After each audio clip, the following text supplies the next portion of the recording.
Hey everyone, MasterZaiahzoo here, and welcome back to another episode on the LeaF Craft server. Today, in this episode, we have to move kind of quickly because the end islands just got reset, and I want to be one of the first people to get their hands on some of that epic end loot. So, let's just head over to the end. I've gotten myself some materials for the end busting. I'm not sure if it's gonna last us. Oh man, I forgot to go through the correct portal. That's okay, but it's gonna slow us down a little bit. But yeah, I'm gonna go ahead and rush over to the end. So we are here in the end dimension, and as you can see, it looks pretty much the same as before. We only trimmed the outer end islands, but I think we're gonna go through... Let's go through one that's far away from Claps YT, because I know he's been very eager to end bust, so I'll give him his own space. This one looks like it hasn't been touched very much, so let's just go on through here. And here we are at the outer end islands, and let's pick a direction to fly in. Not that way, maybe this way. We're gonna fly this way for a decent amount of time, and hopefully we can find something pretty quick. So I've been flying for quite some time, and we finally found an end city, and it does not seem to have an end ship. But at this point, I'm just happy to get anything because, you know, I've had terrible luck. I'm about 10,000 blocks away, and Claps found one in his first, 5 minutes. But anyway, we're going to loot this up for some shulker shells. Those are going to be very useful for the sorting system I'm hoping to get working on today. Not a sorting system, but a storage system. I just pulled up to this end city, and it has a ship. This is our third end city. One of them was really small, and one just didn't have a ship. So this is going to be our first backup elytra that we're acquiring on this trip. So I've just got back from a short end busting session, and as you can see, we have a decent amount of shulker shells, not too many, but I didn't want to spend too much time in this episode end busting. We also got some pretty decent diamond stuff. This shovel right here is really good. This pickaxe right here is also really good. We got 2 elytras and a few extra things that aren't nearly as good. But overall, a pretty decent haul. And yeah, let's move on with the episode. So remember that wither skeleton farm from episode 9? Well, we finally did enough spawn proofing to a point where it's actually semi-working. We have Lil Caleb AFKing in the Nether, and as you can see, we already have 1 skull on our hotbar. The rates aren't crazy right now. We have more spawn proofing to do, and we have more layers to build. But they're pretty decent. I mean, I've never had a beacon farm before, so this is just really cool to me. So let's go ahead and slay these guys right here. And as you can see, a few are getting stuck at the top, up at the top, but that's okay. They'll eventually be pushed down by that boat I have up there. And yeah, we can just stand here and get free drops from them, so that's really cool. We do need 2 players to operate this, but it shouldn't be too hard to operate it for like an hour or so. We have 2 players, so yeah, it's a really awesome farm. So remember in the last episode, we built up this floating island, and I said that I was going to build Cubvan135's 1 million item storage system on it. And I'm going to upkeep my promise, and let's go ahead and build that in today's episode. And let's just watch the sunset. It's such a beautiful view. I'm glad that I picked this side for the storage system. I'm probably going to make an overview deck where we can watch the sunset and the shopping district's right over there. You can't see it in unloaded chunks. But yeah, let's just go ahead and build this thing up. So I have finished the system, and as you can see, we are here at our old shulker box storage. So let's go ahead and pick up as many as we can, and let's make sure none of them despawn. So let's go ahead and fill that up, and we can take all of these over to the new system to test it out. I really hope that this works. You can see it from the distance. I still have to do a bit of tidying up to hide the redstone from the front. But let's go ahead and put a bunch of shulker boxes inside of this chest, and they should all travel down into this chest. So as you can see, they are slowly making their way in. You can see this item elevator is hard at work transporting all of our shulker boxes up. That's weird, we can't actually see any. Oh, I guess it's just that fast. So yeah, so basically what we can do is, I believe if we flick this lever down, we are in unloading mode. So say we want to unload some stones. We can just go ahead and hit Q on that, and it should be dispensed right there, and we can take whatever we want from there. And then, let's put a few more in the queue. So say we want those, and we're gonna go ahead and break that, and we go ahead and get another shulker box. Break that, we get another shulker box, and then we break that again. We get our final shulker box, we break that, and the system is back to normal, and all of the shulker boxes should flow back in here in just a second. And yeah, so this is an amazing system. I'm gonna bring all of our shulker boxes over here, and I'm just in love with this system. It makes things so much easier for me. So I've done some work to this floating island and hiding the redstone and stuff, and as you can see, we've been getting a bunch of beacons. We have a max level beacon down there, and it barely doesn't reach this. Like, it reaches to about here, I think.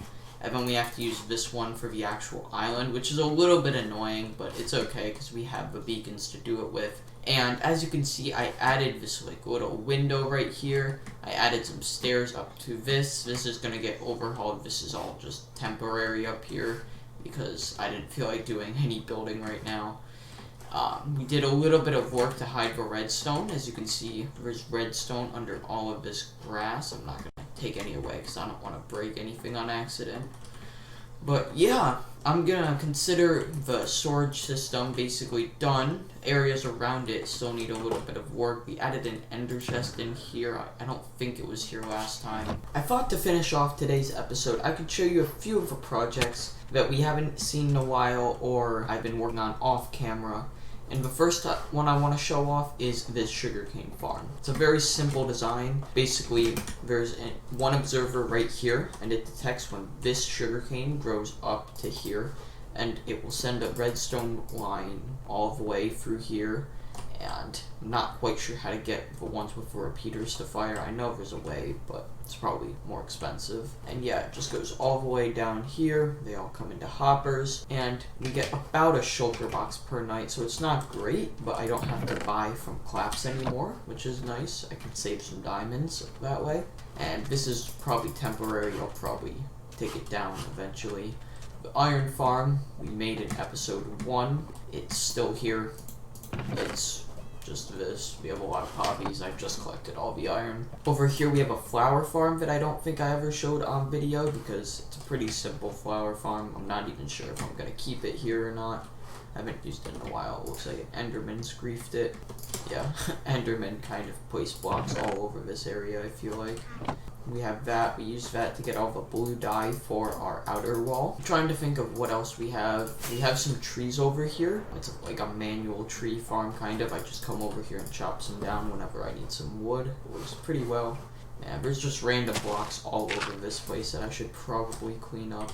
I am at my starter base quite often, actually, because of the iron farm that we built. I don't think I've shown our villager situation in quite a bit, so we have this diamond armor zombie that you saw in episode probably 2. We have these cured villagers that give pretty decent deals, not like best deals, but pretty good. We can always re-cure them also. We also have some zombie villagers in our trading hall because all of our villagers died, kind of. And we have some villagers over here that will give us tools, and that's our villager situation for now. Another farm that I kind of just forgot to show you guys about is this trident farm. So basically, we did a few adjustments to the nether side of things. I don't think we did much to the overworld side, and that is why you see I have 2 nether portals at my base, because one of them ends up linking to the trident farm, which I actually go through a bunch on accident. When I actually made it, you saw that we made the thing on the roof, and they just weren't going to the correct portal, so we had to fix it. But now that it's fixed, we do get tridents from it, and I'm actually going to AFK here, because I want a Riptide trident. Right now we have a channeling trident, which is okay, but Riptide is really fun to use in the rain within Elytra, because you can go at insane speeds. So I just AFK'd for a decent chunk of time. Not too long, but decent amount of time. So let's go ahead and hop through this nether portal.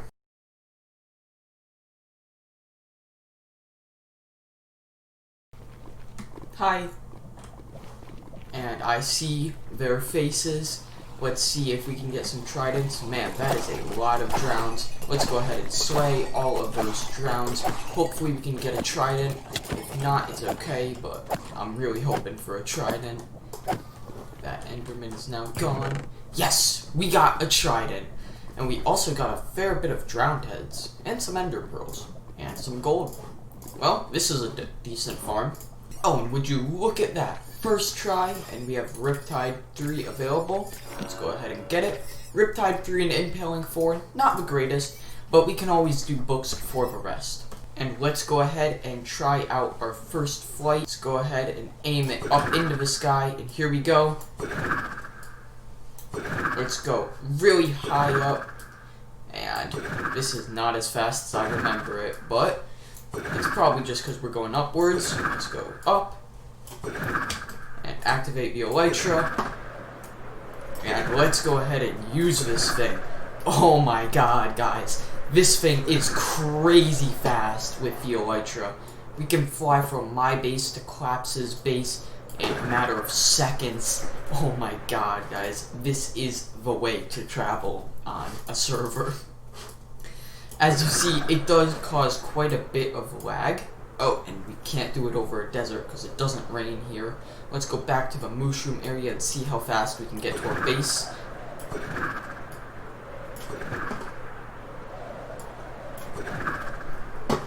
And I don't even know where our base is, but we are zooming around the LeaFcraft server with this Riptide Trident. And I think that's where I'm going to end this episode for today. It's been crazy with this Trident. This Trident is just crazy. Yeah, so we got the storage system for the season done. I'm really happy about that. Man, you can't even see me when I go into third person. That's a weird glitch. Now you can kind of see me. I think I have to come below where the clouds are. I think I have my clouds turned off, actually.